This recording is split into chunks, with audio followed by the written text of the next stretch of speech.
豐塘區鋪位第3彈喺過去嘅2次銷售入邊已經成功出售咗10幾個嘅物業。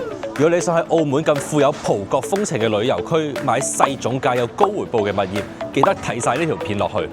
政府最近喺豐塘區嘅商圈舉辦咗唔同嘅大型活動，除咗受到遊客嘅關注之外亦都吸引咗唔同嘅明星、球星過嚟呢度打卡消費。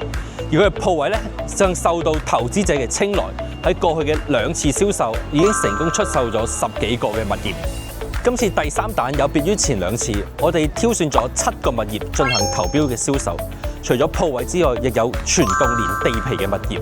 我哋亦降低咗投標底價嘅門檻，底價470萬起。